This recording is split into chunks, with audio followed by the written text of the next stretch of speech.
Hi everybody, it's Carl Emberson here, midweek, catching up live Instagram with our special guest today, as we have been making a habit of during this COVID-19, is no more, no less than somebody who's very, very popular in the world of golf, apart from being a great guy, a wonderful golfer.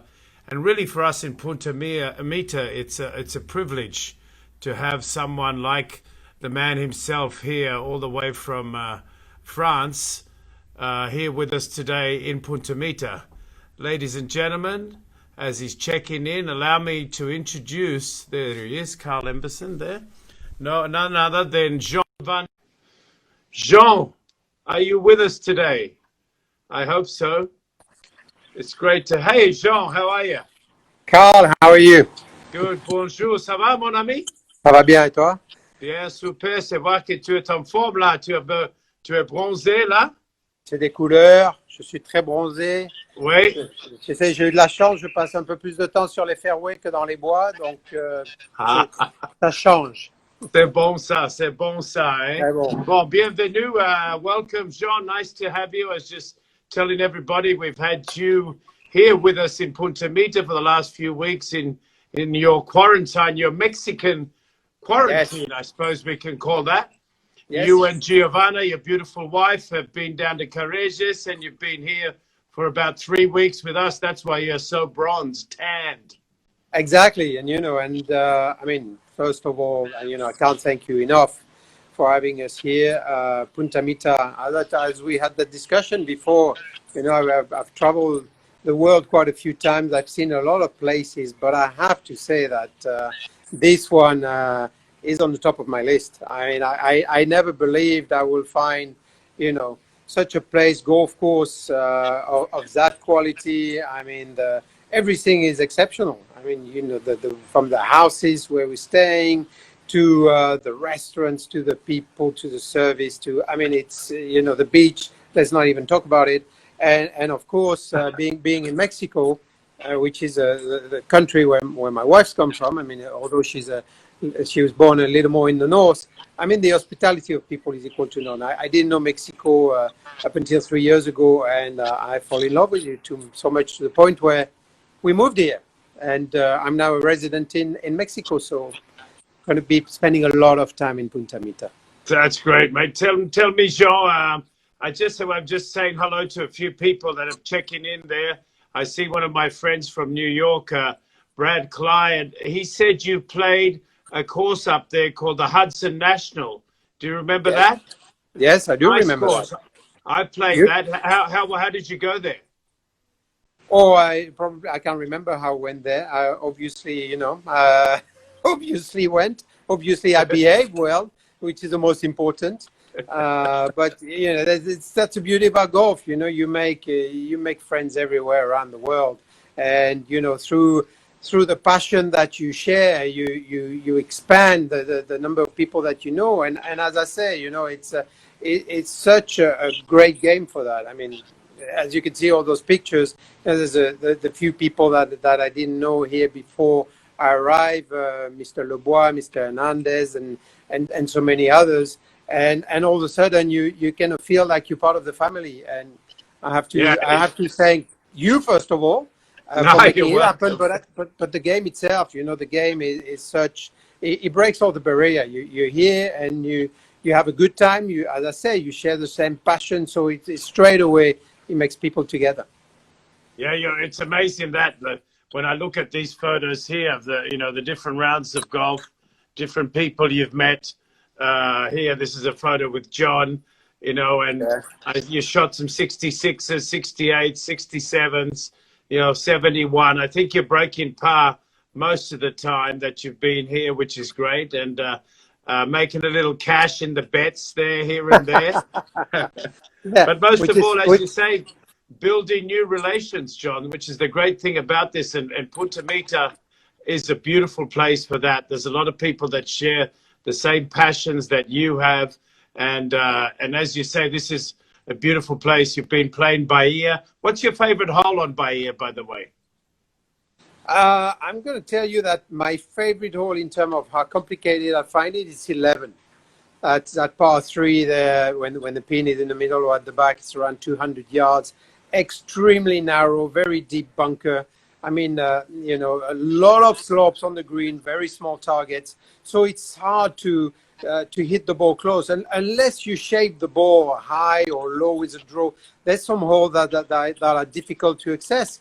But for that matter, this is to me one of the holes that I really love. Of course, you have hole like 15 where you hit it over bunkers of the tee shot, and then it goes down the hill, and you have a feeling that you're going to hit in the ocean, because all you see is a piece of green, and then right behind you see the water. So that's fantastic. And the signature hole 17. I mean, 17 is a masterpiece. It's not very long, but you have OB on the right, you have the Pacific on the left, quite a lot of bunkering, very treacherous green again. And when the wind comes up the left, come from the water, which is often the case, I mean, it's a very challenging tee shot and second shot. So a lot of very nice hole, and the contrast between the front nine and the back nine, which is what I like. Well, the way it's going, John, you might still be here when we open up the Pacifico course. I tell you, the way it's going, every time I'm telling you I'm going on Saturday, but I forgot to mention which week and which months, and probably which year. No, it's good. It's been a great quarantine, and I know a lot of our members. Remember, we all had dinner together at the WGC in Mexico City, where I had a group of Punta Mita members there, Ron Budas, and you met John and Marcelo, and so really you've got a lot of good friends here in Punta Mita now, and hopefully this is the beginning of a relationship that we can go on for years now that you go. So tell me, what are your plans in Mexico, Jean? Well, the plan in Mexico is as you say, it's first to make a pretty good network, get to know people, get to tell them that I'm here. Obviously, try to do things around golf, which is what I know better, what I know best.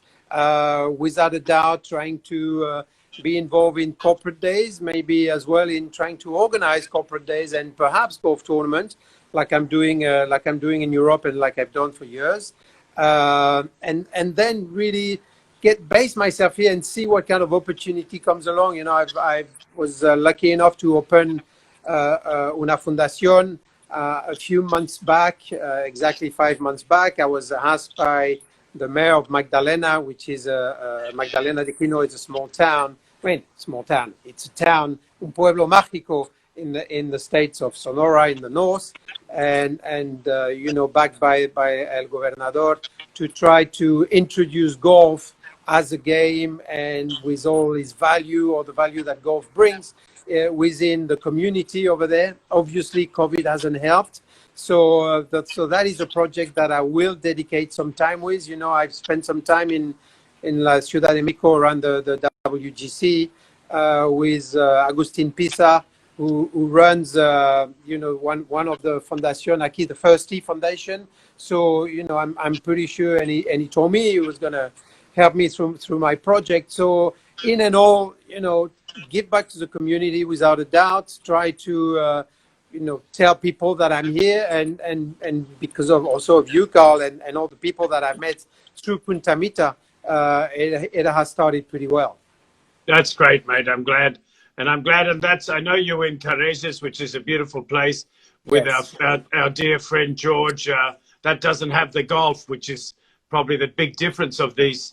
You've been very fortunate. You've been in two beautiful places, but if there was one difference, I'd probably say at the moment, that's one of the big differences. Tell me, Jean, apart from that, you're still commentating on French TV, 6 or 7 of the major events in the year? Yes, I still do I commentate for the French TV. I've slowed down commentating for the British TV. I used to work for, originally for BBC and then Sky. And now, as you say, I do the major, I do the Ryder Cup, sometimes the WGC, when my schedule allows it.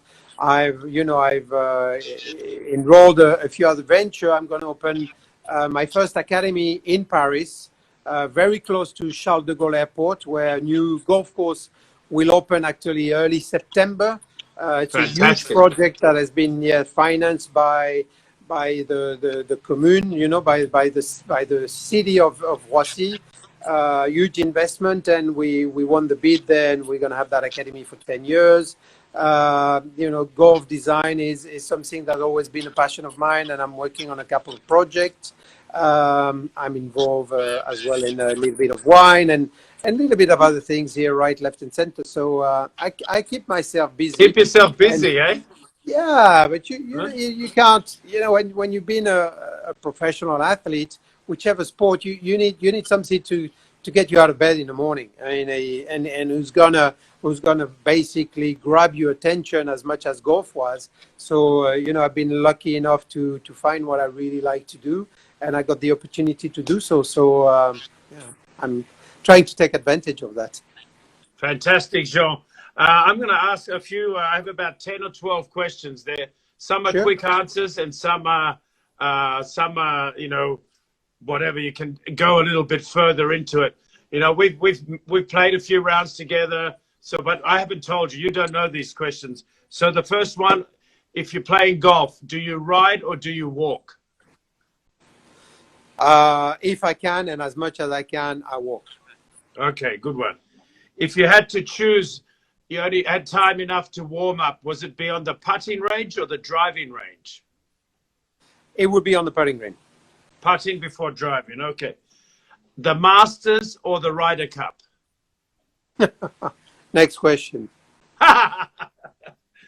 Tiger or Jack? It's hard to say. I mean, Tiger is my generation, or is a little bit younger, but I can relate more to that.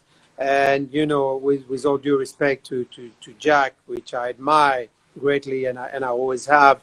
I mean, my inspiration was Severiano Ballesteros, who sadly passed away now 10 years ago. So to answer your question, it would be Sevi every day of the week. Wow, you got me off guard there. Okay. I respect your answer. And I saw when I was looking back, and you can tell me a little bit more about that one day. There used to be a Sevi Cup, wasn't there? And you were the captain one year, or the assistant Yes. captain, and that Yes. was in the year 2000. What was that? What was the Severiano Cup about? So the Sevi Trophy was made. The first one we played was in the year 2000, and it was actually going to happen every couple of years, a bit like the Ryder Cup. And it was to allow the European players to play and the British players to play together. I.e., it was Great Britain and Ireland basically against continent of Europe. So we play the continental side against the British, and we kind of see what are the pairings in probably in a year to come. So that was a very interesting concept. So I played in the one in 2000, and then I was asked by the Ryder Cup captain to be Olazabal to be the captain of the continental side when it was played in Paris. So we lost by a couple of shots, I think, a couple of points, but it went down the wire. I mean, we Right. were badly down, and then we turned it around in the single, and we came down to basically the last 3-4 games where the decider happened between the 17th hole and the 18th. So in and out, it was a thrilling contest. Fantastic. Is that still going, the Sevi, or is that sort of No, the Sevi Trophy is not doesn't on exist anymore. anymore? But I mean, the initiative was really good. Yeah, It became difficult as a lot of players now are more resident, probably on the other side of the Atlantic compared to Europe. Play a little more in America. It's hard to find time in a very busy schedule nowadays. sure. So back to the questions there, Jean. With a driver, you tee it high, you tee it low. It depends. It depends. I can tee it high when it's quite generous. I try to tee it high, and I try to probably hit the ball a little bit more on the hub and try to get an extra roll. When it's very tight, but I still need to hit it or into the breeze, I kind of tee it lower and try to get that flight, which is a bit lower and more penetrating. So it varies. Either way, okay, open question. Here's another one for you with regards to the driver. With your driver, would you prefer driving it long like Dustin Johnson or accurate like Zach Johnson? That's a good one. I prefer to hit it very long and very straight like Rory McIlroy. You're good. You're very French, aren't you, in your Yeah, replies? I mean, Les really. Français, ils ont toujours quelque chose de différent à dire. C'est qu'est-ce que tu veux que je te dis? C'est comme ça. C'est comme Ça va ça. pas ou quoi? Tu dois répondre à la question. Okay, so I tell you, I'd rather have the lens, and whenever I need to be a little more accurate, I pull out the iron out of the bag, which is not my forte, I have to say. No, no, no. I like to I've get the seen cover that. out of the big boy. There you go. Your dream golf destination. Now, here's a trick question. Punta Cana, Maui, or Punta Mita? Well, I'm going to make you have your hair going straight up on your head. I only know one of the three, which is here. Punta Mita. Yes. So, but you know what? I think I'm pretty sure that, you know, everything, you find beautiful things and everywhere. But to me, what makes a place really rich is the people that you share that with and the experience that you have out of the place. You can bring me on the #1 ranked golf course, whatever it will be. And, you know, I'm not making a case of the #1, whichever, and you say, okay, this is, yeah, but if you're to play on your own, or if you're to play with somebody, you know, who wins all day, who doesn't have a good time, I mean, it's all about the experience. The quality is important, of course, but everything is here in Punta Mita. You have all this, and on top of it, you have the friendship of the people. So, as I said, I don't know when I'm leaving here. Yeah, we've been lucky, and thanks to you, we've we've had some very nice matches with different guys, and Hugo and George and all that. So let me ask another question: if you're on the apron of the green, putter or wedge? Oh, it would be the putter every single time. Every So you're single on the time, you know, unless I have to get over a bunker or something that is in the way, or I can't play. You know, I think that the fastest for the people who play golf and amateurs, the fastest the ball is on the ground, and the easier it is to, you know, put it close to the hole. I always say a bad putt is 99% of the time better than a bad chip. Okay, gotcha. I'll take that answer, and I have to agree with that. My most iconic par 3, Joan. Pebble Beach #7 or Masters #12, or something else which you have in your repertoire. Cool. You know, this, I can't answer that question. I remember Port Marnock #16, that par 3 there. We played a few Irish Open, and I think it was Tom Watson who described it as the most challenging par 5 he ever played. I think he won the Irish Open and had a 5 there every single day. So, and you know, it's only a 6 iron or a 5 iron, depending obviously of the wind. So it's, I don't know. 11 here is not bad. 11's good. Yeah, you seem to do you know, well. it's how it fits your eye. I think, you know, sometimes you see a hole and you automatically say, or straight away say, this hole is going to generate problems to me because it doesn't suit the type of shot you have in the bag, or it's something that you need to work out. And when I first saw that hole, I have to say, and I speak a lot about it, but I'm like, how am I going to play this hole consistently so, you know, I can probably have a chance to putt for birdie? Because making up and downs and this and that, okay, but you want to be able to create something in your brain so you can actually execute it. Right. I know you've seen the But tail of the Pebble is not bad, huh? Yeah. Okay. I haven't played it, so I don't know, and I've only seen them both on TV. But I'll get there one day. I've got a lot of golf left in me. Tell me, Jean, you've seen the tail of the whale here. What were your initial thoughts when you saw that natural island par 3 here in Punta Mita? Oh, listen, first of all, that's a picture that I've seen many, many times. And I was like, that is not possible. And when you actually, you know, the course is under maintenance, so I haven't had the luck yet to play it. But when you actually, I went there. The first thing that I did, I went over there and I looked at it and I was like, what, you know, it is divine. I mean, it's in the hand of God, I would say, because you got that rock, and it's naturally, you know, you have that green that sits in it perfectly. You have a little bit of space on the right. You have a bunker on the left. obviously it's a challenging shot, there's no doubt, but it's inviting. And the fact that, it was pretty windy the day that I went there about a couple of weeks ago, and the water was coming over the kind of the car paths, because I guess you have to walk there.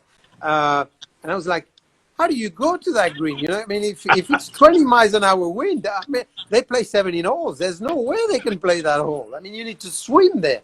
It's gorgeous. I mean, really, it's magic. I mean, that Yeah. hole is something different. Tell me, you played a lot of golf with people from Monterrey, with John, with Ricardo, with Rodrigo, with Alejandro, with Alfredo. Yes. What are your tips on Bahia? You've almost played 10 or 12 rounds on Bahia. What for the mid handicapper? What would you say to somebody who's going to play Bahia? I think that, I mean, it's hard when you're 12 handicap, because you're not necessarily seeing strategy, but you got to make sure that you play out of trouble. And this is not just it's not a resort course. It's not you walk and bunkers are far away, right and left, and you hit a drive and it's very generous, and the bunkers are far away from the green, and the greens are pretty flat. Not at all. Bahia is, the fairways on the bunkers are all in place. Some of them are in the middle of the fairway. You need to hit it right, or you need to hit it left, depending where the flag is. And from there, again, you need some time. You look at a side and you go, this is the wrong side to be. As of it is the right side to be, because the green tilts toward that side. And on the other side, even if you're not short-sighted, there's no way you can stop it. So, people will have, I'll say, to play very conservative. You can play the golf course playing conservative, and bogey on that golf course is a good score. That won't hurt you. Is when you try to recover, when you try to do something special, take too much risk to, get over a bad tee shot. No, put it back in play and try to find the middle of the green. And you if you're in the right section, you're going to two-putt it. So bogeys is not your enemy over there. You want to avoid the big numbers. And there's plenty of holes when you can make big numbers. Yeah, sure. I've seen the photo. We have John McIntyre. He's made a few Yes. big numbers with you, hasn't he? He has. And I also see he's listening as well. No, but John is a great player. I mean, he hits a ball really well. He has a lot of shots in the bag. I guess it's when you play with somebody for the first time, and you don't really know how to react, what to do. But I think as well he was a very good host. He let me away with a few balls of my own, so gave me a little bit of a head start. Tell me, Jean, as we wind up, I have a couple more questions. You're on a par 5. You have a risky second shot. Do you go for it or lay up? Well, I think my history talks for myself. So I don't need to. Listen, I always said, unless it's a kamikaze shot, but if it's statistically, I can pull out the shot. And if statistically there's not too many risks to miss on one side or the other, you talk about some holes here, number 6, for example, that you have in Bahia. I mean, you got a little bit of a downhill line, might be a 3-wood, a little bit of the hill. There's a creek running down the right, but you have ample of room on the left. If I have the power, I will aim on the left-hand side and try to fade it in. And I will repeat that. And once in a while, I will miss it in there. I has it fine, but sometimes I will putt for 4, many times, and I might have a few occasions for 3. So yeah. If I have the shot in the bag, I try to hit it. Go for it, mate. I know that attitude. I was there with you. You hold out for an eagle on one occasion, and you also went to another occasion. So what the hell?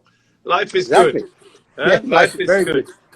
Tell me, Joe, one or two more questions. At the turn, when you have a bite to eat, you're going to have a hot dog, a taco, or a smoothie? I'm going to have a taco, man. Okay, good. And I sneak in a smoothie as well. Red wine or white wine? Oh, please, red wine. Sorry. I did not mean to offend you. Nah, you did not. That's okay.